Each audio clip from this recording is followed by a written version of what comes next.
all the sordid stories about the Rohingyas, here's one of hope and dreams. A 19-year-old girl fought against all odds to graduate from high school while she lived in a refugee camp. And now she is gearing up for a thesis at a university. This is the story of Rahima Akter, also known as Khushi. She is a refugee with a dream. She wants to become the most educated Rohingya woman in the world.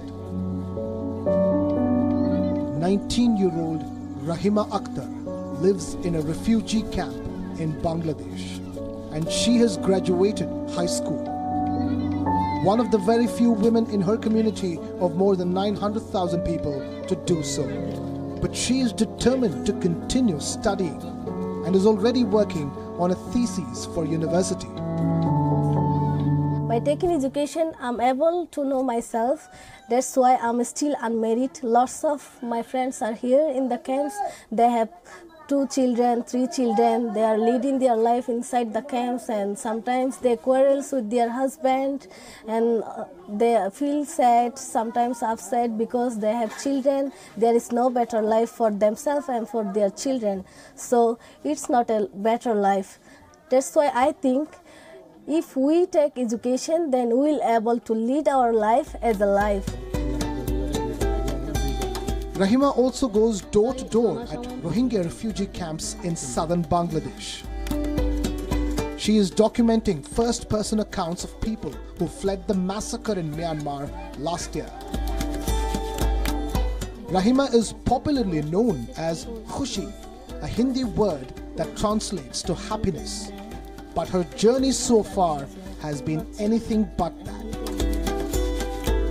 My father tried to stop my education, and one day he told me that you don't need to go to school and you have to get married because this is our culture and that is the things. But I was crying a lot. I was requesting that please try to understand my parents. I really want to get education. One day I will be able to do it. Please believe me and let me go to school.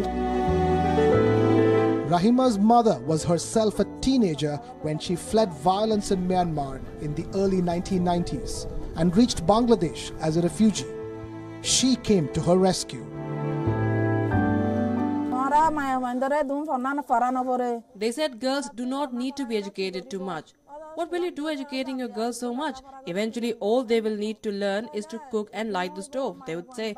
They said it was a sin to send adolescent girls out to study. Allah will punish you for sending them out of your homes like that. When the so-called respectable people of our community said that, I told them, let Allah punish me then. What about our lives as refugees that have gone in vain because of our illiteracy? If I can help my children get a better future by education, then that is what I'm going to do. Like it is for most children growing up in the camps, even with parental approval, the chances of getting into school are grim. The Bangladeshi government curtails the movement of Rohingyas beyond a checkpoint outside the camps. It is illegal for Rohingya refugees to get enrolled at a school, and the commute to school in itself can land them in trouble. Rahima hid her Rohingya identity and bribed school officials to go to a high school in Cox's Bazar, and now she can't stop dreaming. There is no end of my dreams. I have lots of dreams. Like in my future, I would like to study with human rights. Human rights, because I really want to know about human rights. There is what kinds of rights for human, especially for the Rohingya. Why people are like this in this condition without any reason? Why people have to lead their life in such situation? That's why I'm very interested to learn education about human rights, and one day maybe I'll able to raise up my voice about human rights for the Rohingya.